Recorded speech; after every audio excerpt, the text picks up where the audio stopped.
The wind was the only constant thing in this part of Montana. It was an old, tireless voice that spoke of eternity, sweeping across endless plains of sun-scorched grass that rippled like a great, pale ocean. In the distance, the mountains were a jagged wound against a bleached sky, their peaks sharp enough to tear the clouds. Out here, silence was a physical weight, broken only by that incessant wind and, at twilight, the distant, hungry call of a wolf. This was the world Elias Thorne had chosen. His ranch was a solitary island in that grassy sea, the cabin and barns small, defiant shapes against the vastness, for a man living with ghosts. The emptiness was a kind of solace. The harshness of the land demanded all of a man's attention, leaving little room for memory to fester. Drought was a constant threat shimmering in the heat haze, and the yellow eyes of predators watched from the coulees. It was an existence pared down to the bone, a life of work and survival. Elias, in his late 30s, was a man carved from the same hard material as the land itself. His hands, calloused and competent, could mend a fence, birth a calf, or sight a rifle with equal steadiness. His gaze was direct and unwavering, but his eyes, the color of a winter sky, held a deep and settled sorrow that the wind and the work could never fully scour away. His days were a ritual of hard labor, a bulwark against the past. He rose before the sun painted the eastern mountains, the chill of the cabin a familiar shock to his system. He would move through the pre-dawn gloom, his steps sure and practiced, tending to the cattle, his voice a low rumble that soothed the animals. Then came the fences, miles of wire and wood that stretched to the horizon, a man's futile attempt to impose order on a land that knew none. He would ride the line all day, the sun beating down, his thoughts a quiet, steady hum beneath the wind's song. Sometimes, a flicker of memory would break through. The sight of a new calf nuzzling its mother might bring a sudden, sharp image of his wife, Eleanor, her face soft in the lamplight as she nursed their son. The scent of rain on the dry earth could conjure the ghost of her laughter, a sound he had not heard in 7 years. And sometimes, while mending a harness, his fingers would recall the impossible smallness of his boy Samuel's hand clutching his own. These moments were like ambushes, leaving him breathless and hollow. They were the ghosts of a life lost to the cholera back in Ohio, a swift, merciless reaping that had taken everything and driven him west to a place where he hoped the sheer scale of the landscape might swallow his grief. He was known in the sparse community as a man of his word, quiet and fair in his dealings, with an unyielding sense of justice that kept most men from trying him. The near-empty flour sack and the low scrape of the spoon in the salt barrel finally forced his hand. It was a 2-day ride to Garnet Creek, a journey he undertook with grim necessity. The town was everything his ranch was not. It rose from the plains like a festering sore, a chaotic collection of raw clapboard buildings lining a wide, muddy street. The air was thick with the noise of saloon pianos, the shouts of drunkards, and the clang of the blacksmith's hammer. It smelled of cheap whiskey, unwashed bodies, and the raw, desperate ambition of men who had come west to take, not to build. Elias felt a deep discomfort in its confines. He saw it as a necessary evil, a place of moral rot where a man's worst instincts were given free rein. He moved through the town with a quiet, methodical purpose, his presence a stark rebuke to its boisterous corruption. He loaded his wagon at the mercantile, speaking only to name his items and confirm the price. Men gave him a wide berth, their respect born more of a fear of his quiet capability than of any real friendliness. He was an outsider, a man content with his own company and his own grief, and the town did not know what to make of him. He was waiting for the blacksmith to finish shoeing his horse, leaning against a hitching post in the thin shade of a wooden awning, when a commotion from down the street drew his attention. A crowd had gathered outside the Gold Nugget, the largest and loudest of the saloons. Their voices were a low, ugly murmur, punctuated by coarse laughter. At the center of the throng, standing on an upended crate, was a young woman, And next to her, presiding over the scene with the smug satisfaction of a king in his court, was Silas Croft. Croft owned most of Garnet Creek, from the Gold Nugget to the land office to the souls of half the men in town. He was a wealthy, influential landowner with a reputation for a casual cruelty that he wore as easily as his expensive coat. He ruled his small empire with a grip of avarice and intimidation, and right now, he was enjoying himself immensely. 5 more years of service. Gentlemen, Croft announced, his voice carrying over the crowd. A fine, educated girl from back east, strong enough for housework, and pretty enough for other duties. A wave of leering laughter rippled through the men. Elias felt a cold knot tighten in his stomach. The woman on the crate, Isabelle Dubois, Croft would call her, stood unnervingly still. She was young, perhaps in her early 20s, and thin to the point of frailty. Her dress, though torn at the sleeve and stained with the filth of the street, was of a fine, dark blue wool, the cut telling a story of a different life, a world away from this muddy patch of Montana. Her face was pale, her hair a mess of dark coils escaping their pins, but it was her posture that held Elias's attention. She stood ramrod straight, her chin held high, and her eyes, dark and wide, blazed with a fire that was a potent mixture of raw terror and undiluted fury. Croft went on to explain the situation, savoring each sordid detail. Her father, a merchant from New Orleans with more ambition than sense, had borrowed a significant sum from Croft to fund some doomed venture. As collateral, he had signed an indenture contract for his own daughter. The merchant had died of a weak heart a month ago. The debt unpaid. And now, the collateral was due.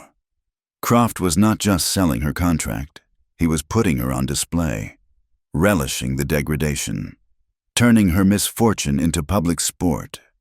The bids began. They were not for money, but for goods and services, crude and insulting.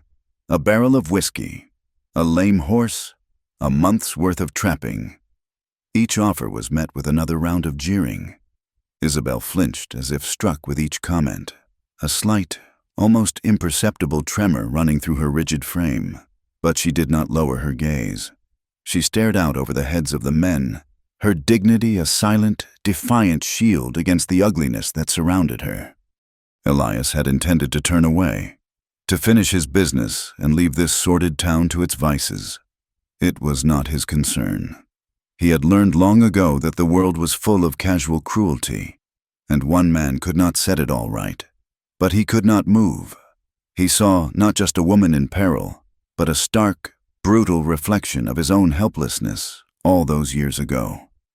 He had stood by, powerless, as the fever stole his wife and son, his strength and his will meaningless against the indifferent march of disease. This was different. This was not disease. This was a deliberate, predatory act. One man's greed feeding on another's desperation, with the crowd as willing hyenas. The cold knot in his stomach ignited into a quiet, freezing anger. He thought of Eleanor, of her unwavering belief in the inherent goodness of people. What would she think of this place? Of these men? That belief seemed a foolish, childish dream in the harsh light of a Garnet Creek afternoon. He could not save his family, but he could do something here. The decision settled in him, heavy and absolute. He pushed his way through the crowd, his movements deliberate, parting the men with his steady presence. The murmuring died down as he approached the front. He did not look at Isabel. His eyes were fixed on Silas Croft. "How much?" Elias asked. His voice was not loud, but it cut through the air with the sharp finality of a closing door. Croft, annoyed by the interruption to his game, sneered. "Are you bidding Thorn? I didn't take you for a man who paid for his company." "I am not bidding," Elias said, his voice flat and cold. "I am asking for the value of the original debt, the full amount." Surprise flickered across Croft's face, followed by greedy calculation. He named a sum that was wildly exorbitant, an amount that could buy a man a decent starter herd and a small plot of land. He expected Elias to balk, to haggle, to retreat. Elias did none of those things. He simply nodded. "I will pay it." A hush fell over the crowd. This was no longer sport. It was business, on a scale that stunned them into silence. Croft's smirk wavered. He was being cheated of his fun, but the sum of money was too great to refuse. "Cash," Croft stipulated, regaining his composure. "Wait here," Elias said. He turned and walked away, his back straight, heading for the small clapboard building that housed the town bank. He returned minutes later, carrying a heavy canvas bag. He had retrieved a significant portion of his life savings, the careful accumulation of years of solitary work, without ceremony. He counted out the money onto a barrelhead next to Croft. The transaction was cold, silent, and legalistic. Croft, his face a mask of fury at being so thoroughly outmaneuvered, scribbled a receipt and handed over the signed indenture contract. Elias took the paper, and without even glancing at it, he tore it in two, then in four, and let the pieces flutter into the mud of the street.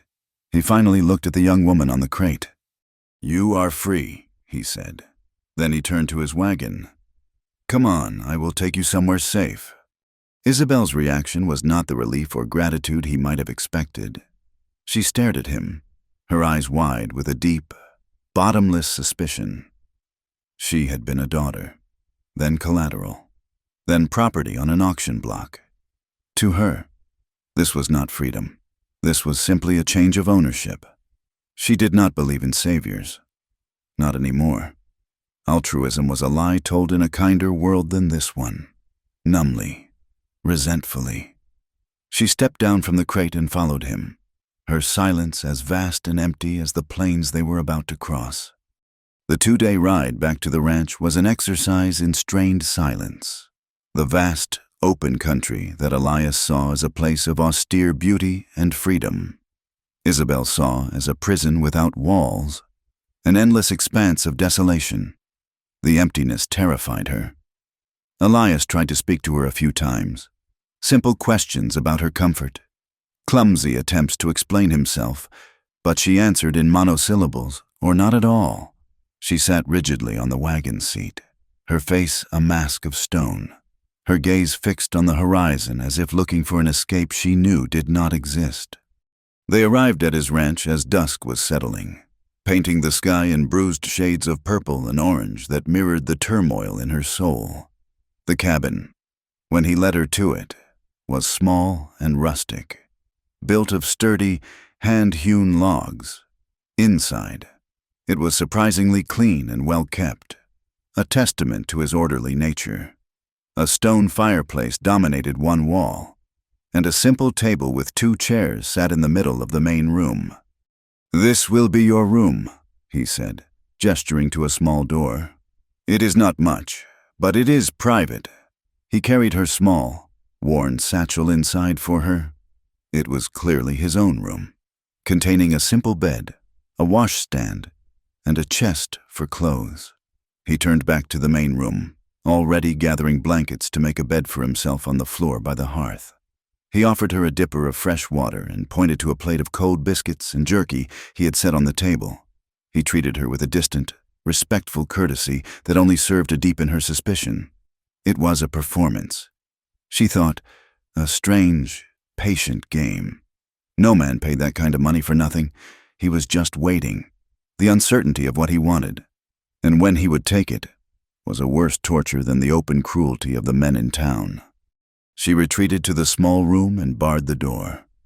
For hours, she sat on the edge of the bed in the dark, listening to the silence of the cabin, the pop and crackle of the fire, the lonely cry of the wind outside. She was trapped, exhausted, and her mind raced in circles of fear and despair. Finally, a grim resolve settled over her. She could not control her fate, but perhaps, just perhaps, she could control the timing of its execution. Waiting for the blow to fall was its own kind of hell. It was better to face it, to get it over with. She rose and went to the washstand. Using the water from the pitcher, She washed the grime of the town from her face and hands. She untangled her hair with her fingers, tying it back from her face with a piece of string. She took a deep, shuddering breath, steeling herself. When she emerged from the room, Elias was sitting by the fire, staring into the flames, his shoulders slumped with a weariness that seemed to go deeper than the day's work. He looked up, startled. As she approached, she walked to the center of the room and stopped a few feet from him. Her body was rigid, her hands clenched into fists at her sides. She looked directly at him, her eyes dark pools of shame, defiance, and utter hopelessness.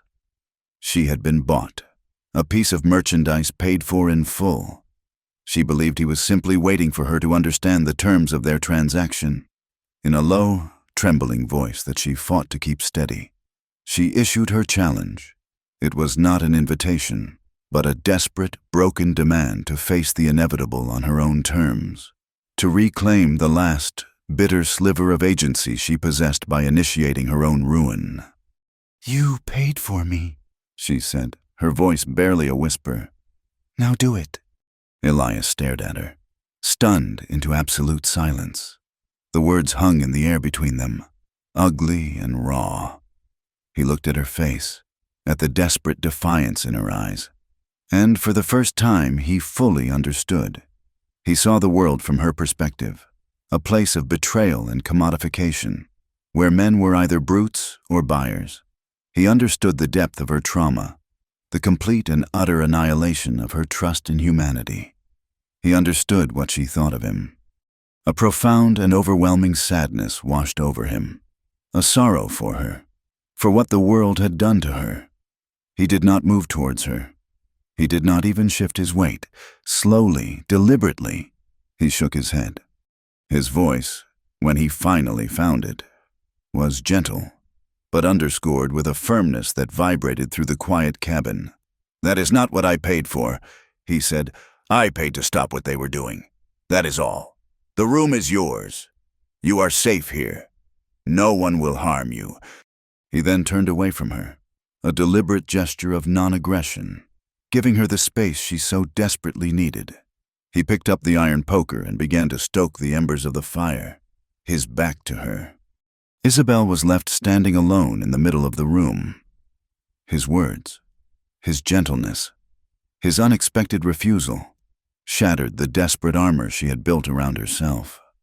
All her prepared defenses crumbled to dust, leaving her utterly bewildered, adrift in a raging sea of confusion, suspicion, and the faintest, most terrifying glimmer of hope. Isabel did not sleep. She lay on the simple mattress in the dark, listening to the man's steady breathing from the other room and the lonely voice of the wind outside. His refusal, the quiet gentleness in his voice, had been a greater shock than any act of cruelty. It had left her defenses in ruins, and she spent the night trying to rebuild them on the shifting sands of confusion. When the first pale light of dawn crept through the single small window, she heard him rise. The sounds were quiet, methodical, the scrape of a match, the soft roar as the kindling caught in the hearth, the clink of the coffee pot. The aromas of wood smoke and brewing coffee soon filled the small cabin. Scents of a home that felt alien and threatening. She waited until she heard the cabin door open and close, signaling he had gone out to begin his chores, before she finally emerged. The main room was empty but warm from the fire. On the table, a plate with 2 thick strips of bacon and a pair of biscuits had been left for her. There was a tin mug of coffee beside it. The gesture was one of simple consideration, yet it filled her with a profound unease. She sat and ate in silence, watching the door, her mind a whirlwind of suspicion. There was always a price. She had learned that lesson in the cruelest of ways. Kindness without a clear motive was the most unsettling thing of all. She could not live here as a guest, a charity case, waiting for the other shoe to drop. The only way to maintain her dignity, to reclaim a piece of herself, was to make this a transaction she could understand. She would earn her keep. She would work off the debt he had paid, and then she would be truly free. When Elias returned to the cabin mid-morning for a dipper of water, he found her standing by the hearth, her back straight, her hands clasped tightly in front of her. The tension in the air was thick enough to taste. "Mr. Thorne," she began, her voice clear and formal, "I will not accept your charity." He stopped, the dipper halfway to his lips, and looked at her. He saw the fierce, desperate pride in her eyes, the same fire she'd had on that crate in town. "I am grateful that you intervened," she said, the words tasting like ash in her mouth. "But I cannot stay here as your ward. I will work, I will cook and clean. I will tend a garden. Whatever you require, I will earn my keep and repay the cost of my freedom and my board." Elias studied her for a long moment.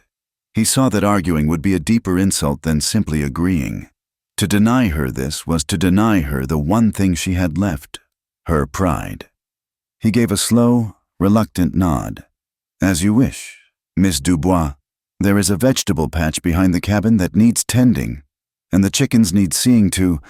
The work is hard." "I am not afraid of hard work," she replied. Though it was a lie, she was terrified, but she would rather die of exhaustion than live on the uncertain mercy of any man. He had underestimated her. He thought the harsh reality of frontier labor would quickly break the spirit of an educated woman from the city. The following weeks proved him wrong. The adjustment was a brutal, physical trial for Isabel. Her hands, which knew the smooth feel of book pages and the delicate passage of a needle through fine cloth, were soon blistered, then raw, then calloused from the rough handle of the hoe and the lye soap of the laundry. The relentless Montana sun beat down on her, browning her pale skin and leaving her perpetually thirsty. Her muscles screamed with a constant, deep ache she had never known was possible. The overwhelming isolation, once a source of terror, became a heavy, monotonous blanket. There were moments of private despair. Once, after struggling for an hour to light the temperamental wood-burning stove, she fled to the barn, sank into the hay, and wept from sheer frustration. Her knuckles scraped and burned. Another afternoon, hoeing the hard-packed, dusty earth of the garden, the endless rows shimmering in the heat. She felt a wave of hopelessness so profound she nearly collapsed, her tears carving clean streaks through the grime on her cheeks. But she never cried in front of him. She never complained. Her pride was a suit of armor, and each small victory was a polishing of its surface. The first time the stove lit on her first try, the satisfaction was a warm glow in her chest. The day she gathered a basket full of eggs without dropping one, she felt a flicker of accomplishment. Each completed task, no matter how small or grueling, was a piece of her shattered self-worth being painstakingly reclaimed. From a distance, Elias watched her. He had given her tasks he thought she could manage, simple things, but he saw her apply a fierce intelligence to every one of them. She noticed how the morning sun hit the east side of the garden first and rearranged the plantings to take advantage of it. She devised a clever system of trenches to irrigate the vegetables more efficiently, conserving precious water from the well.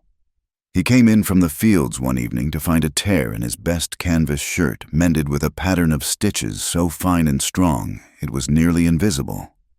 He saw her resilience. He saw the way she rose every morning, even when he knew she must be exhausted, and faced the day with a quiet, unyielding determination. His initial feeling of pity, of responsibility for this fragile creature he had rescued, began a slow, grudging transformation into a deep and profound admiration. She was not fragile at all. She had a spine made of whipcord and steel. He began to make small, almost imperceptible gestures. One morning, she found a pair of sturdy, well-oiled work gloves sitting on the porch railing.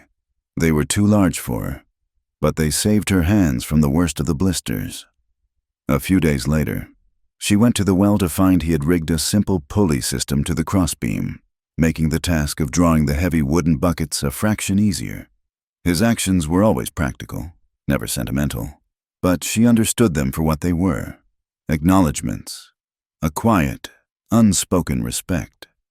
Their evenings, which had begun in strained silence on opposite sides of the fire, slowly started to change. He began to talk to her more, his voice a low rumble in the quiet cabin. At first, it was all practical instruction. "Them clouds over the crazies mean rain before morning." Or, "When you gather the eggs, leave the brown one in the corner nest. That hen is broody." But slowly, tentatively, the conversations deepened. One evening, she noticed a small object on the rough-hewn mantelpiece, a bird carved from a piece of pale cottonwood, its wings half spread as if in mid-flight. "Did you make this?" she asked, her voice soft. Elias looked at the bird, and a shadow passed over his features. He was silent for a long time, and she thought he would not answer. When he finally spoke, his voice was low and heavy with a grief that felt as raw as an open wound. "My son, Samuel, was fond of meadowlarks. I carved it for him. The winter before." He trailed off, his gaze lost in the flickering flames. The confession hung in the air, a monumental act of trust from a man who kept his heart guarded like a fortress. He had never spoken of his past to anyone, but something about her quiet presence, her own unspoken pain, made the words come. He told her about Eleanor, his wife, about her kindness and her laugh. He described their small farm in Ohio, a green and gentle place so different from this harsh land. And he recounted the swift, brutal cholera outbreak that had stolen them both in the space of a single week, his voice thick with the guilt of the survivor, the helplessness of a strong man who could do nothing but watch his world die. He explained that he had come west not to find a new life, but to escape the memories of the old one. The raw sincerity of his pain cracked open the shell of her own sorrow. Feeling the weight of his trust, she offered him her own. She told him about her life in New Orleans, a world of gas lamps and wrought iron balconies, of a loving father who was a brilliant merchant but a reckless gambler. She described his slow, tragic decline, the way his charm and optimism soured into desperation. She spoke of the shame of their deepening poverty, of selling off their fine things piece by piece, of the friends who turned away. And finally, she recounted the ultimate betrayal, her discovery, after his death, of the indenture contract he had signed with a man like Croft, a desperate, final gamble where she had been the stake. Hers was not the story of a sudden, violent loss, but of a slow, corrosive erosion of security, love, and her very identity. They sat in the firelight, two profoundly wounded people, their shared tragedies forming a powerful, unspoken bond between them. In the landscape of each other's grief, they found a strange and unexpected solace. The cabin no longer felt like a place of transaction or suspicion. It began to feel like a sanctuary. The emotional landscape of their relationship began to shift. The air between them, once thick with tension, now hummed with a different kind of energy. A glance held across the dinner table would linger for a moment too long, when their hands accidentally brushed as she passed him a mending basket. A jolt like summer lightning passed through them both. An intense, unspoken desire began to smolder beneath the surface of their quiet, practical arrangement, a warmth that had nothing to do with the fire in the hearth. It was the land itself that finally forced the issue. Late summer brought the thunderstorms, magnificent and terrifying spectacles that rolled in from the mountains. One afternoon, the sky turned the color of a deep bruise, and the air grew still and heavy. Then the heavens opened. The rain did not fall. It lashed down in solid, gray sheets, driven by a furious wind. The dry creek bed that cut through Elias's property transformed into a raging, muddy torrent in a matter of minutes. A sharp crack, like a rifle shot, echoed over the roar of the storm. Elias was at the window in an instant. "The fence!" he shouted over the din. "The creek took it out!" Through the sheets of rain, Isabel could see a dozen head of cattle, panicked by the storm, stumbling near the collapsing bank of the creek, in danger of being swept away. There was no time for thought or hesitation. Elias grabbed his oilskin coat and ran for the door. Isabel was right behind him. They plunged into the storm. The world became a chaotic blur of wind, water, and mud. They were soaked to the bone in seconds, the cold rain stealing their breath. They shouted to be heard over the roar of the thunder, their words snatched away by the wind. It was a frantic, desperate struggle against the elements. Elias, using his body like a bulwark, turned the lead steer while Isabel, armed with a fallen branch, worked to herd the others from the rear. They moved with an instinctual synchronicity. A man and a woman transformed into a single, efficient unit, their movements guided by a shared, desperate purpose. Just as they drove the last terrified animal onto higher ground, a great section of the creek bank gave way, collapsing into the churning brown water with a hungry roar. They stumbled back to the cabin, exhausted, shivering, and caked in mud from head to foot. The shared danger and the surge of adrenaline had stripped away every last one of their carefully constructed barriers. Inside, in the warm, flickering light of the fire, Elias quickly rebuilt. They stood dripping on the wooden floor, breathing hard. He turned to look at her, and for the first time, he saw her not as a responsibility, not as a woman he had rescued, but simply as Isabel. Her hair was plastered to her face, her fine dress was ruined beyond repair, and a streak of mud marked her cheek, but her eyes were shining with a fierce, vital light. She looked back at him, and she saw not a stoic, grieving rancher, but Elias, a man of quiet strength and surprising gentleness, who had fought beside her to save a small piece of their world. The air in the cabin crackled with an energy that was more than just relief. It was alive, charged, and humming with unspoken possibilities. He slowly raised his hand and reached out, his calloused fingers surprisingly tender as he gently brushed the streak of mud from her cheek. His touch was electric, a brand against her cold skin. Isabel's breath caught in her throat. She did not pull away. Instead, she leaned into his touch, a small, involuntary movement, her eyes closing for a fraction of a second. The moment hung between them, intimate and fragile, a silent question and its answer. It was a promise of something more, something that had been irrevocably forged in the heart of the storm. Then, slowly, as if waking from a dream, Elias pulled his hand back, breaking the spell, but the connection, powerful and undeniable, remained. The great storm, in its passing, had cleared more than just the air. It had washed away the last of the awkwardness that had defined their cohabitation, leaving in its place a quiet, comfortable rhythm. The small cabin, once a space of tense negotiation, now felt like a shared sanctuary. Life on the ranch settled into a new pattern, one of functional partnership that was steadily, undeniably, blossoming into intimacy. They worked side by side, their movements often falling into an easy, unspoken synchronicity. When they mucked out the barn or stacked firewood for the coming winter, they moved as if they had been doing so for years, each anticipating the other's needs. Their conversations, once stilted and cautious, now flowed with a natural ease. They spoke of the cattle, the state of the fences, and the promise of the garden.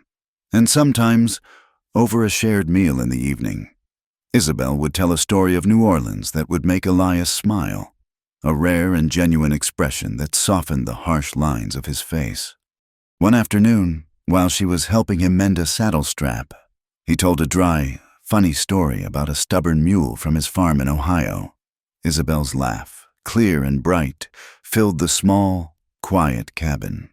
It was a sound that had been absent from that space for 7 long years, and its sudden presence was startling, like the first wildflower pushing through the snow.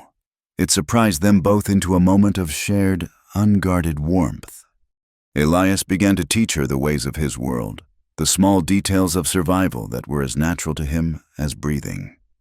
He taught her how to read the sky, to see the mare's tails in the high clouds that foretold a change in the weather, to smell the rain on the wind long before it arrived.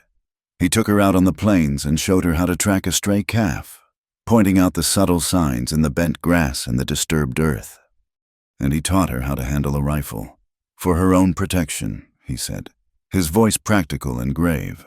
He stood behind her, his body a solid, warm presence at her back, his large, calloused hands guiding hers on the smooth wood of the stock and the cold steel of the barrel. "You do not pull the trigger. You squeeze it," he murmured, his breath stirring the fine hairs on her neck. Slow and steady. The moments of physical closeness were charged with an unspoken current of desire that vibrated between them. A low hum of awareness that both felt acutely but were hesitant to acknowledge. Isabel, for her part, brought a softness to the hard edges of his life. She found a patch of resilient Indian paintbrush and transplanted the wildflowers to a small bed beside the cabin's porch, their defiant splash of color a daily balm to the soul. Her cooking transformed their simple meals from mere sustenance into something to be savored. The ghosts in the cabin seemed to recede, pushed back by the steady, quiet light of her presence. Their fragile peace was shattered on a cool morning in late autumn. Elias was riding the southern fence line when he saw it, a lone rider, sitting motionless on his horse on a distant ridge, a dark silhouette against the morning sky.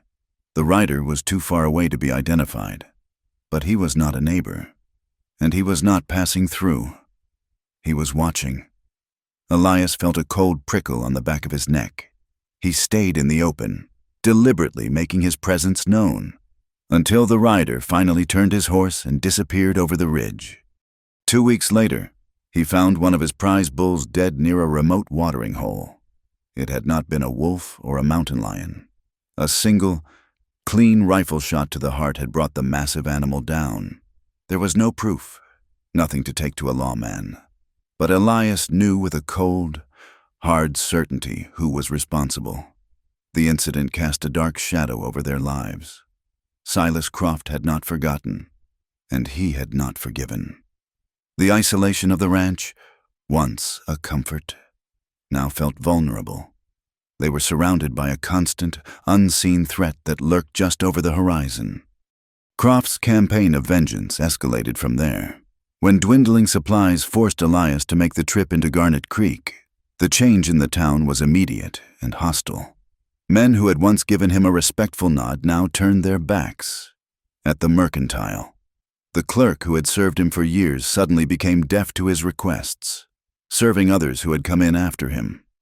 Cold shoulders and hostile stares met him at every turn. Croft had been busy, spreading his poison. The story he spun was a simple and ugly one, easily swallowed by the town's rough-hewn populace. Elias Thorne, the quiet, grieving rancher, was a man of low morals who had gone to town and bought himself a woman of ill repute, and was now living with her in sin. Isabel was painted as a conniving seductress from the city who had used her wiles to trick a lonely man out of his fortune. The truth of the indenture contract, of the auction, was twisted or omitted entirely. The social prejudice was suffocating. The few times Isabel accompanied him, the experience was a fresh hell. The townswomen would pull their skirts aside as she passed, clutching their children closer as if she were a carrier of some foul disease. Whispers followed them down the muddy street, insults just loud enough to be heard. "That is her," they would hiss, "the one he bought." But the persecution, intended to isolate and break them, had the opposite effect. It forged their bond into something harder and more resilient. With the world turning against them, they were forced to rely on each other completely. They were a united front against the town's hostility, an island of two in a sea of contempt. Elias's protective instincts, dormant for so long, were now fully awakened and focused entirely on Isabel. He met the town's scorn with a quiet, steely ferocity. One afternoon, in the mercantile, a drunken trapper made a crude comment about her, before the man could finish his sentence. Elias had crossed the room and pinned him against a stack of flour sacks, his face a mask of cold fury. He did not raise his voice. He spoke in a low, deadly tone that froze the room into silence. "You will address the lady as Miss Dubois," he said, "or you will not address her at all." The trapper, sobered by the look in Elias's eyes, stammered an apology, and Elias released him. No one in town made a direct comment to her again. Isabel, in turn, witnessed his unwavering loyalty. She saw that he was not just protecting his property or defending his own name.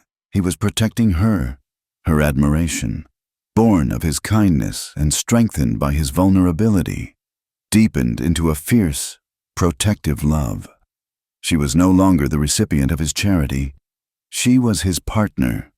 In the evenings, when he returned from town, his jaw tight with frustration and anger, she was the one who met him at the door, her calm resolve a balm to his frayed spirit.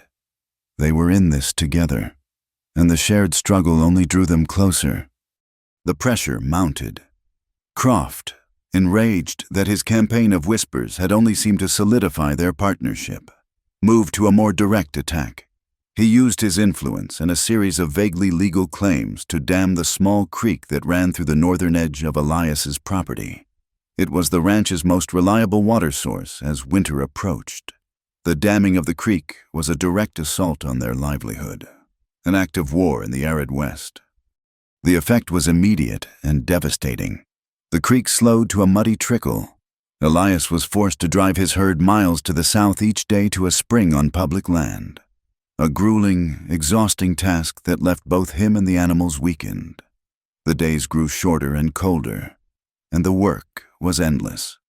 The stress was immense, a constant, grinding pressure that frayed their nerves and tested the limits of their endurance. An early winter dust storm became the crucible. It began not with clouds, but with a strange, sickly yellowing of the sky. The wind, which had been a constant companion, began to rise, its voice changing from a whisper to a low moan, then to a full-throated, shrieking howl. It whipped dust and sand from the dry plains, a scouring, blinding gale that blotted out the sun. The world outside the cabin was reduced to a maelstrom of brown chaos.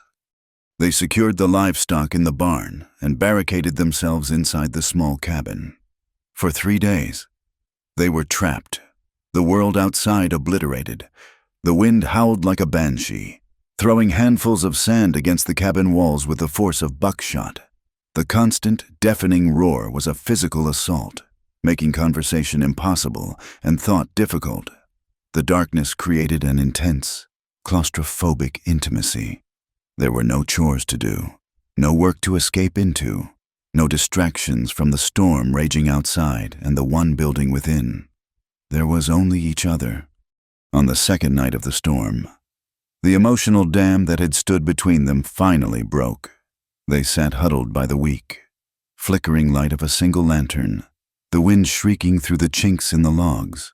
The fear and exhaustion and shared vulnerability stripped away their final reservations. They had to shout to be heard, but they began to talk, their voices low against the gale. They did not speak of their pasts. Those ghosts had been laid to rest. They spoke of their present fears and their tentative, unspoken hopes for a future that seemed to be actively trying to destroy them. "I am afraid," Elias admitted, his voice raw. He was looking at her, his face etched with exhaustion in the lantern light.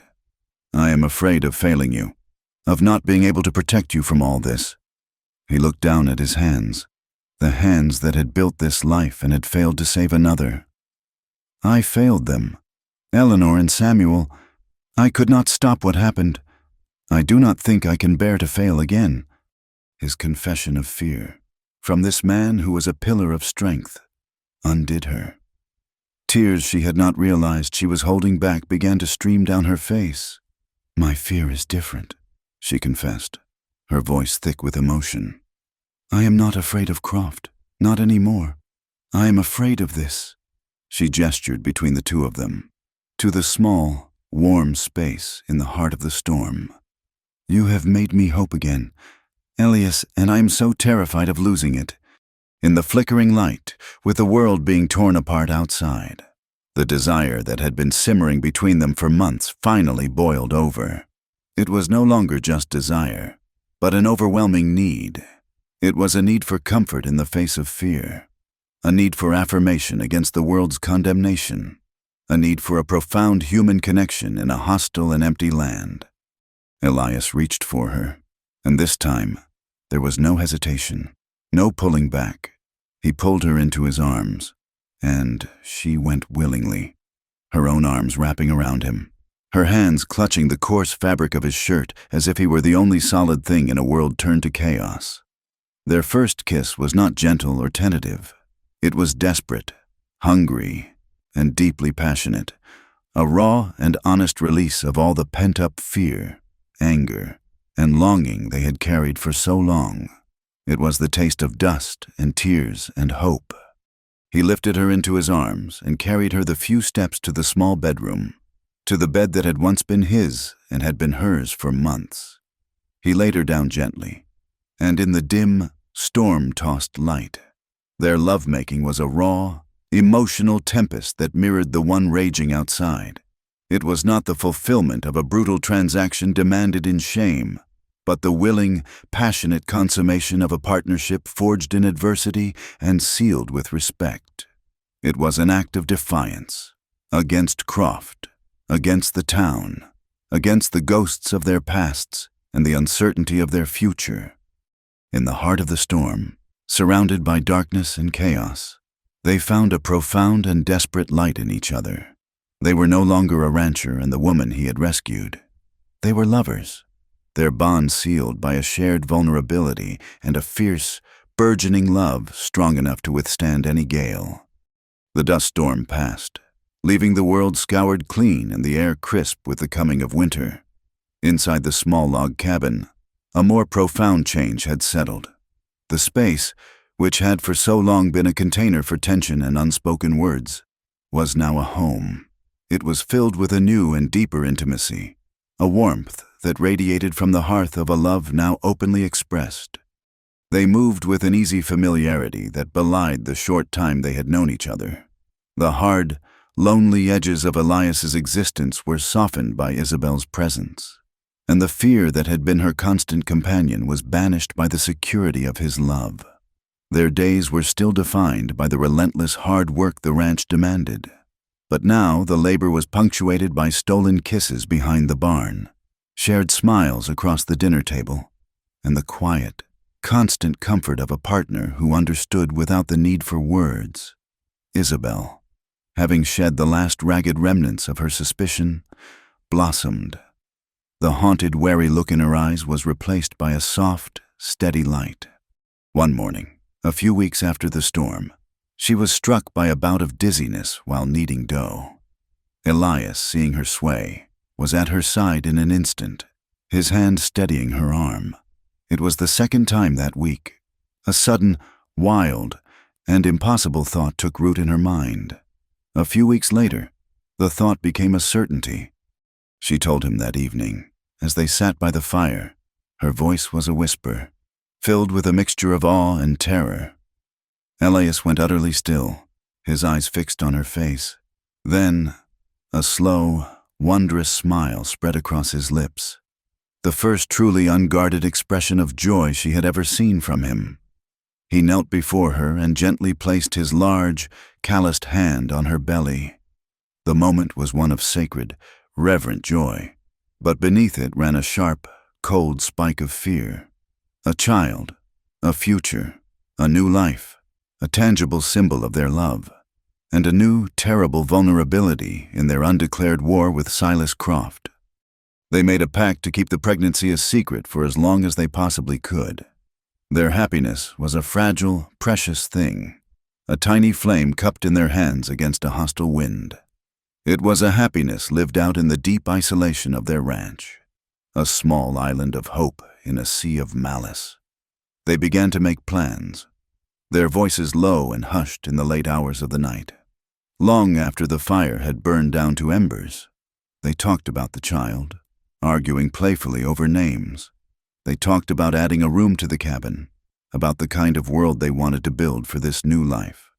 Their conversations were filled with a desperate, poignant hopefulness, a deliberate turning away from the dark and patient threat that they both knew was lurking just beyond their fence line.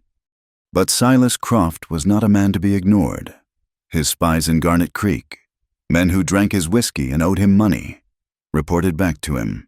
They spoke of the change in Elias Thorne, of the way he looked at the woman he had bought. They spoke of the quiet contentment that seemed to surround the couple, a defiance that was more galling to Croft than any open act of rebellion. The news that his intended prize, the woman he had sought to break for his own amusement, was now thriving with the man who had publicly humiliated him, drove Croft into a cold and calculating rage. Their happiness was the ultimate insult. His tactics of attrition and intimidation had failed. It was time for a more direct, more final solution. He would not just defeat Elias Thorne, he would erase him. He would burn them out, destroy everything the man had built, and leave him with nothing but ash and grief. He sent word to a small gang of ruthless outlaws hiding out in the Badlands, men known for their brutality and lack of conscience. He offered them a sum of money that ensured their enthusiastic participation. Their instructions were simple: ride to the Thorne Ranch, burn it to the ground, and leave no witnesses. The attack came on a moonless, starless night, the kind of oppressive, ink-black dark that swallows all light and sound. Elias was awakened not by a noise, but by a flicker of hellish orange light against the bedroom window. For a disoriented moment, he thought it was the sunrise, but the color was wrong, a hungry, angry color. And then he heard it, the crackle and roar of a great fire, and the panicked, high-pitched screams of the horses in the barn. He was out of the bed in an instant, his mind snapping into a cold, clear focus. The barn, filled with their entire winter's supply of hay and grain, was already an inferno. Flames clawing at the black sky. Silhouettes of men on horseback circled the blaze, their triumphant shouts and whoops mixing with the terrified cries of the animals. Gunshots cracked through the air. Some fired in celebration, others aimed at the small cabin. They were driving off the livestock, creating a maelstrom of chaos and terror. His immediate, singular focus was Isabel. She was awake, sitting up in bed, her face a pale mask of terror in the flickering firelight. He grabbed the rifle he had taught her to use and shoved it into her hands. "Get in the corner, away from the window," he commanded, his voice a low, urgent growl. "Barricade the door with the chest. Do not open it for anyone but me. If anything that is not me comes through that door, you shoot it. Do you understand?" She nodded, her eyes wide, her hands gripping the rifle. He gave her one last, hard look, then grabbed his own heavy shotgun from its pegs on the wall. He rushed out into the main room and into the nightmare. The heat from the burning barn was a physical blow, intense and suffocating. The air was thick with the acrid smell of burning hay and wood, and the night was a chaotic symphony of violence. Elias did not charge into the light. He was a formidable fighter, made more so by his intimate knowledge of every rock and shadow on his own land. He melted into the darkness at the side of the cabin, his movements swift and silent. He was driven by a primal, savage need to protect what was inside that cabin, his home, his love, his unborn child. He moved through the shadows, a specter of vengeance. His first shot, from the cover of a woodpile, dropped a rider from his saddle. The other outlaws spun around, firing blindly into the darkness. Elias was already gone. Circling around to the other side of the cabin, his shots were precise, deadly, and fired with a cold, economical rage. He took down a second man near the well, but he knew he was outnumbered and outgunned. The fight was brutal, desperate, a chaotic dance between firelight and shadow. Inside the cabin, Isabel was gripped by a terror so profound it threatened to paralyze her. But the thought of Elias outside, of the tiny, precious life inside her, overrode her fear. Love became a shield against the horror. She dragged the heavy wooden chest in front of the bedroom door as he had instructed, her hands steady on the rifle as she watched the main room, which was lit by the hellish, dancing light from the fire outside. Suddenly, the front window of the cabin shattered, spraying glass across the floor. An outlaw, his face grimy and bearded in the firelight, began to climb through the opening. Without a moment's hesitation, Isabel raised the rifle, sighted down the barrel as Elias had taught her, and squeezed the trigger. The explosion of the gun in the small, enclosed space was deafening. The shot was true. The man grunted and fell backward out of the window, but the recoil of the heavy rifle was far more powerful than she had anticipated. It slammed into her shoulder, sending her stumbling backward. Her heel caught on the edge of a floorboard, and she fell, hard, her lower back and abdomen crashing against the corner of the heavy wooden chest she had just moved. A sharp, searing, white-hot pain ripped through her abdomen. It was a pain unlike anything she had ever known, an internal tearing that stole her breath and her sight. A sound was wrenched from her throat, a cry of pure, unadulterated agony that was lost in the cacophony of the attack. Outside, through a momentary lull in the gunfire, Elias heard it. It was not a cry of fear, but of pure physical pain, and it cut through the chaos and chilled him to the bone. In that instant, something inside him snapped. All caution, all strategy, all thought vanished, replaced by a singular, blinding wave of rage. With a roar of fury that was more animal than human, he broke from the cover of the shadows and charged the remaining outlaws. His onslaught was so sudden and so ferocious that it stunned them. He was no longer a rancher defending his home. He was an elemental force of destruction. He fired the shotgun, reloaded, and fired again. His movements a blur of deadly purpose. The hired guns, who killed for money, had no stomach for this kind of fight, for facing a man who fought with nothing left to lose. They broke, spurring their horses away from the fight, melting back into the blackness of the night, leaving a wake of fire and destruction behind them. Elias did not watch them go. He burst back into the cabin, his heart hammering with a dread worse than any he had felt during the fight. He found her on the floor, next to the chest, her face ashen and beaded with sweat, her body trembling. A dark pool of blood was spreading across the rough-hewn floorboards beneath her. The world narrowed to that single, horrific sight. The roaring in his ears, the smell of smoke, the heat of the fire, it all faded away. There was only Isabel, and the blood. He dropped to his knees beside her, his mind reeling, unable to process the full scope of the devastation. The truth of the situation was immediate, and it was absolute. He lifted her gently, his hands coming away slick and warm with her blood, and carried her to their bed. The rest of the long night was a blur of grief and utter helplessness. There was no doctor to call, no neighbor close enough to summon for help. There was nothing to do. Elias did what he could, cleaning the blood, bringing her water, making her as comfortable as possible. But they both knew it was too late. Their future, the one they had whispered about in the dark, was gone. They had lost the baby. They clung to each other in the darkened, smoke-filled cabin, surrounded by the smoldering ruins of their life. He held her as her body was racked with sobs of grief and pain, his own tears falling silently into her hair. The fire in the barn eventually burned itself out, the great roar diminishing to a final, exhausted sigh, leaving a blackened, skeletal frame stark against the first, gray, unforgiving light of dawn. There were no words to express the depth of their loss. There was only a profound, hollow silence that was more deafening than the violence of the night before. They had survived the attack, but Silas Croft had won. He had reached into their home and torn out its heart. He had destroyed their future, stolen their joy, and plunged them into the darkest tragedy imaginable. They sat together as the sun rose, the silence in the cabin a shared shroud.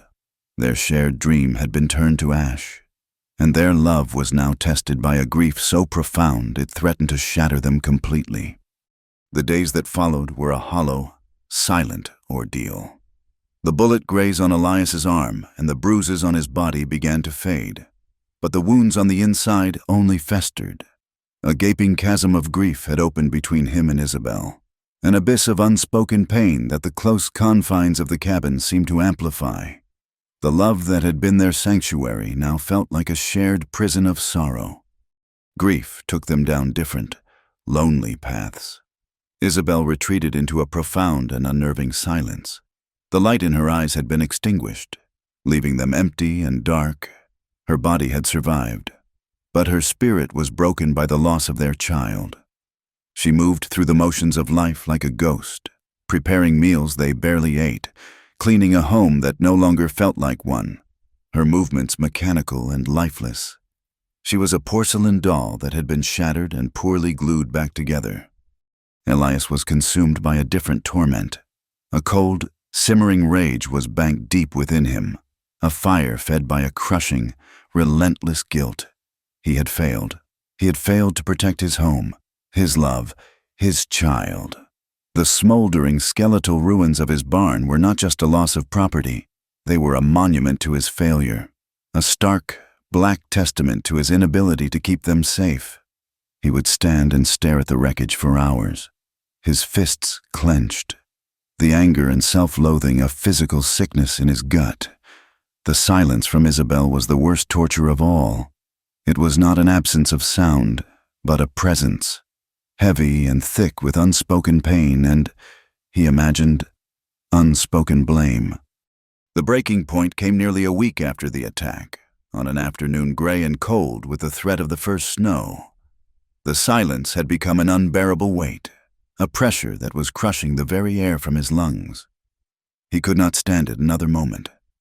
He found Isabel outside, standing near the grove of cottonwoods by the creek. She was looking down at a small, unremarkable patch of earth, a place where the dirt had been recently turned, the place where he had buried the remnants of their lost hope.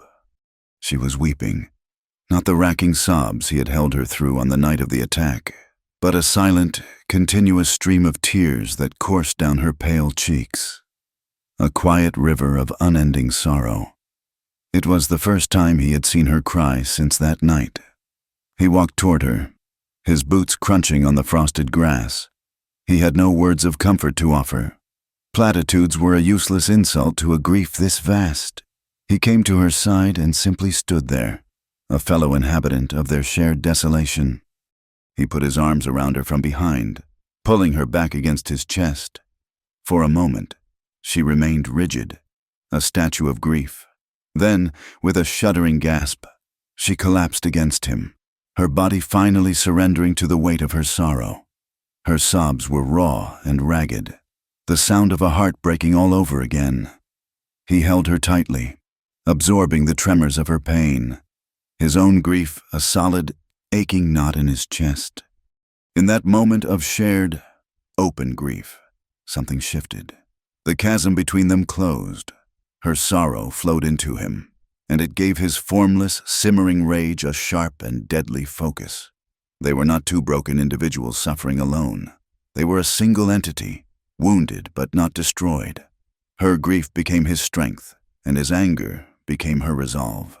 They were no longer victims. This shared catharsis galvanized them. That evening, back in the cabin, the silence was finally broken. They spoke for hours, their voices low and intense in the firelight. The desire for a quiet life, for a peaceful future built on hope, had been burned away with their barn. It was replaced by a singular, unyielding need for justice. This would not be a matter for the corrupt, Croft-owned sheriff in Garnet Creek, who would laugh in their faces. This was a debt that could not be paid with money or apologies. It had to be paid in blood and ruin. Their love, forged in hardship and tempered in tragedy, now became a weapon. They were a partnership of vengeance. The next morning, Elias began the hunt. He packed a saddlebag with jerky, hardtack, and ammunition. He was no longer a rancher. He was a predator, and his methodical, patient nature was perfectly suited to the task. He rode out not on a whim of rage, but with a cold, clear purpose. He would track the men Croft had hired, the men who had brought this devastation to his door. He spent weeks on the trail, a ghost moving through the Badlands and the frozen high country.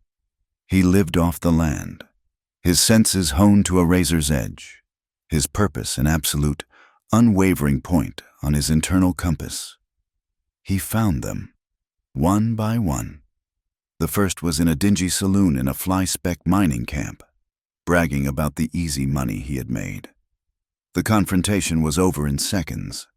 A swift, brutal, and final explosion of violence in the smoky room. He found the second holed up in a trapper's lean-to deep in the mountains. The third he tracked for 3 days across a frozen plateau.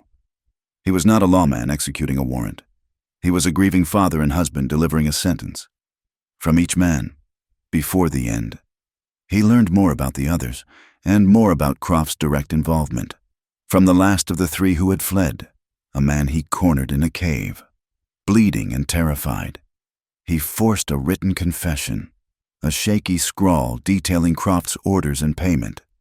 While Elias was on his grim hunt, Isabel waged a different kind of war. Her body was still weak, but her mind, once clouded by grief, was now sharp and focused. She used the intelligence and education that had once seemed so out of place on the frontier. She began to piece together every scrap of information she had, gossip she had overheard in town, details Elias had shared about Croft's dealings, the names of men who had lost their land to him. She retrieved Elias's old land deeds and a dusty county map from a chest. She worked meticulously, by lantern light late into the night, her delicate handwriting filling page after page with notes. She began to see that Croft's power was not just built on fear, but on a systematic and fraudulent manipulation of the law. His empire was a house of cards built on a foundation of fraudulent land claims, predatory loans, and debt intimidation. Cross-referencing deeds, dates, and names, she discovered a clear pattern of illegal filings and manipulated contracts, a swindle that had disenfranchised dozens of smaller ranchers and homesteaders over the years. She had found it. She had found the key to dismantling his empire, not just with bullets, but with the law, a higher, more powerful law than the one for sale in Garnet Creek. Elias returned weeks later, a changed man. He was thinner, harder, his eyes holding a chilling stillness. He was wounded and bone-weary, but the immediate physical threat to them was gone. He dropped the saddlebag on the table. The weight of his vengeance settled. He laid the dead outlaw's confession in front of Isabel. In return, she showed him her work, the pages of notes, the annotated map, the clear and damning evidence of Croft's widespread fraud. As they looked at each other's grim trophies, their plan solidified. It would be a 2-pronged attack. Elias would provide the personal reckoning, while her evidence would bring the entire corrupt structure crashing down. Getting the evidence to the right hands was the challenge. They rode to the far side of the county, to the homestead of a man named Jedediah Miller, a quiet farmer whose brother had lost his ranch to Croft's schemes years earlier. Miller listened to their story, his face grim, and agreed to help.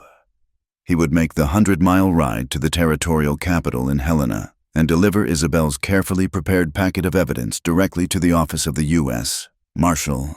It was a long shot, and it would take time, but it was their only hope for true justice. With the evidence on its way, Elias rode for Garnet Creek. It was time for the final reckoning. He did not ride in at high noon, calling Croft into the street. His vengeance was a more personal, more intimate thing. He found Silas Croft in his opulent office above the saloon, the very seat of his power, a room filled with plush leather chairs and the smell of expensive cigars. Elias did not burst in with guns blazing. He walked in quietly, closing the door behind him. A specter of vengeance returned from the wilderness. Croft looked up from his paperwork, a flicker of surprise followed by an arrogant, dismissive smirk. "Thorne," Croft said, leaning back in his chair. "I heard you had some trouble out at your place. A tragedy, losing a barn, and other things." Elias said nothing. He walked to the desk and placed the outlaw's signed confession on the polished wood. He spoke, his voice low and utterly devoid of emotion, a flat, dead tone that was more terrifying than any shout. "You hired them. You sent them to my home. They burned my barn. They took my child. Croft's smirk faltered. He looked from the paper to the chilling emptiness in Elias's eyes. He began to understand that this was not a man who had come to bargain or to threaten. This was a man who had come to finish things. A sheen of sweat appeared on his brow. Panic began to set in. With a sudden, desperate movement, Croft's hand darted toward a hidden drawer in his desk, reaching for the small derringer he kept there. But Elias was faster. He lunged across the desk, scattering papers, his movement a blur of pent-up rage. The fight was not the clean, swift work of a gunfighter. It was a close, brutal, desperate struggle in the confined space of the office. A chair overturned. A lamp crashed to the floor. It was raw, physical, a battle of strength fueled by months of grief and fury. It ended with Elias overpowering Croft, slamming him back against the wall, his forearm pressed against the bigger man's throat. Croft, his face purple, his breath coming in ragged gasps, stared at Elias with wide, terrified eyes. Elias held him there, the urge to simply crush the life from him a roaring inferno in his soul. But then he looked at the pathetic, broken man, and a cold clarity cut through his rage. He would not kill him. Death would be too easy for you, Elias rasped, his voice a harsh whisper. He released his grip, and Croft slid to the floor, coughing and gagging. Your punishment will be to live and watch everything you have built turn to dust. Elias turned and walked out of the office, bruised, bleeding from a cut on his cheek, but with the fire of his rage finally banked. As he stepped out onto the balcony overlooking the muddy street, he stopped, riding into town. Their horses moving at a steady, purposeful walk were three men. The man in the lead wore a dusty coat and a badge that glinted in the pale afternoon sun, a U.S. Marshal, and he was flanked by two deputies. Isabel's message had gotten through. Justice, methodical and irrefutable, had finally arrived in Garnet Creek. Elias leaned against the railing, his body suddenly heavy with exhaustion, and watched as the marshal dismounted and entered the saloon. A few minutes later, he emerged with the broken, stumbling Silas Croft in tow, his hands bound. The reign of terror was over. The fight for survival was done. But the cost, Elias knew, had been immeasurable. The news of Silas Croft's arrest and the subsequent unraveling of his corrupt empire by the U.S. Marshal's office spread through the territory like a cleansing fire. But on the Thorn Ranch, there was no triumphant celebration. For Elias and Isabel, it was a quiet, hollow victory. The source of their torment was gone, his power broken, his name destined for infamy. But their child was also gone, and the scars on their souls remained, raw and deep. They retreated into the isolation of their ranch, the machinations of the outside world and its slow, methodical justice feeling distant and strangely irrelevant. Their loss was intimate and personal, a wound that no court of law could ever heal. The town of Garnet Creek, freed from the suffocating grip of Croft's tyranny, began to change. People who had once met them with hostile stares and venomous whispers now offered tentative gestures of support. Men who had turned their backs on Elias in the mercantile now approached him with mumbled, shame-faced apologies. Women who had clutched their children away from Isabel now left anonymous baskets of bread and preserves on their wagon when they made the rare trip for supplies. They were no longer seen as outcasts, but as the quiet, resilient couple who had stood up to a tyrant and, against all odds, had won. But this newfound respect, however welcome, did little to fill the profound emptiness that echoed within the four walls of their small cabin. The work of rebuilding became their therapy. It was a way to channel the formless, overwhelming weight of their grief into tangible action. Winter was setting in, and a new barn was not a choice, but a necessity for survival. They worked from the first gray light of dawn until their muscles screamed in the freezing dusk. Together, they began the punishing labor of clearing the charred, skeletal debris of the old barn. They sorted through the blackened timbers, the air thick with the smell of old smoke and sorrow. Then they began to lay the foundation for a new one, digging into the hard, frozen earth, their breath pluming in the frigid air. The physical labor was a brutal, punishing balm. It was honest and grounding, a simple equation of effort and result that their complicated grief could never be. They worked mostly in silence, but it was no longer the strained, heavy silence of shared pain.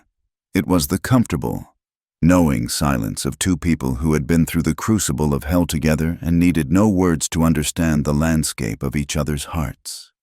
Every nail hammered into new pine, every heavy beam raised into place, was an act of defiance against their tragedy.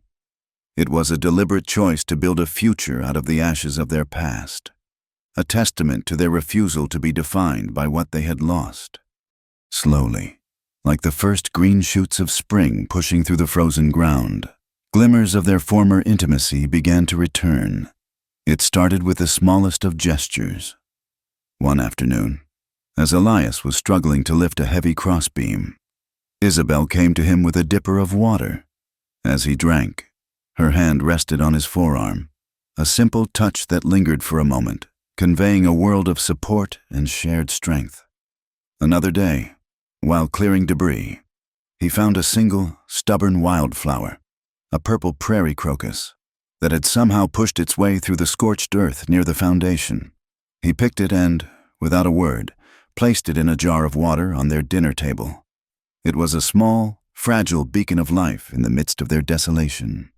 One evening, they sat by the fire, both exhausted to the bone and covered in a fine layer of sawdust. Elias looked over at Isabel and saw that she was weeping, the tears tracing silent paths down her weary face. He did not speak. He simply moved to her side and put his arms around her. He held her, letting her cry, and for the first time, he let his own grief come, his own tears falling unchecked. They grieved together, openly and without reservation, not as two separate souls trapped in their own pain, but as one, in the warmth of the firelight, in the shelter of their small cabin. They truly began to heal. Their love, which had been born of a transaction, forged in defiance and tempered in the fires of tragedy, now deepened into something quiet, profound, and unbreakable. The fiery, desperate passion of the storm had been banked into a steady, warm glow of absolute trust and unwavering devotion. They had seen the worst of the world, and they had witnessed the worst of each other's pain. And they had not only survived, they had chosen to stay. They had chosen to rebuild. They had chosen to love. As the new barn neared completion, a sense of peace began to settle over the ranch. The new structure stood tall and strong, its fresh pine boards smelling of resilience and new beginnings. The landscape, which had once been a symbol of their isolation and hardship, now seemed to represent their strength. The distant, jagged mountains were a testament to their endurance, and the vast, open sky was a canvas for a future they were building with their own two hands. They had reclaimed their home, not just from Silas Croft, but from the ghosts of their own pasts. The story came full circle on a cool evening in early spring. The last of the snow had melted, and the air was clean and filled with the scent of damp earth and the promise of new life. They sat together on the small porch of their cabin, watching the sunset paint the sky in strokes of rose and gold. The new barn stood as a proud, dark silhouette against the fading light. Elias turned to Isabel, his weathered face soft in the twilight. He took her hand, his calloused fingers lacing through hers. His proposal was not grand or poetic. It was as simple, as honest, and as strong as the man himself. "Isabel," he began, his voice a low, steady rumble. "In my heart, for a long time now, you have been my wife, but I want the world to know it. I want to stand up before God and everyone and call you my wife." He paused, his thumb gently stroking the back of her hand. "I want to build a new life with you, right here, to fill this home with laughter again, to build a real family with you. when you are ready." Isabel looked at him, at his steady, honest eyes, and saw her future. She saw her home. Her acceptance was as quiet and as profound as his proposal. Her whispered yes was not the word of a desperate woman, or of an indentured servant accepting her fate. It was the word of a partner, an equal, a survivor who had found her home not in a place, but in a person. The title of their story was finally written true. He had not had a wife the moment he paid her debt, but at this moment, after a long and brutal journey through hell and back, he finally did. The final scene took place a week later. They rode into Garnet Creek together, not as outcasts, but as respected members of the community they had helped to free. They were formally married by the circuit judge in his small office, with Jedediah Miller and his wife standing beside them as their witnesses. Through the window, they could see the townspeople watching from the street, their faces showing a quiet, sincere respect. As Elias and Isabel rode back towards their ranch, side by side, husband and wife, they were not naive idealists dreaming of a perfect life. They were two people acutely aware of the fragility of happiness, of the cruelty the world was capable of. They would forever carry their scars, and the memory of their lost child would always be a quiet ache in their hearts. But they also carried a hard-won hope. They carried a love that had been tested by fire, by prejudice, and by the deepest tragedy. And it had not only survived, but had emerged stronger, quieter, and more unshakable than they could have ever imagined. The story ends not on a note of happily ever after, but on a quiet, determined promise of together, no matter what. A testament to the enduring power of love to find a way to rebuild, to heal, and to thrive in even the harshest of landscapes. Thank you for listening to our story. Please comment with where you are listening from to connect with others. Subscribe to the From Wild West channel and share your thoughts in English.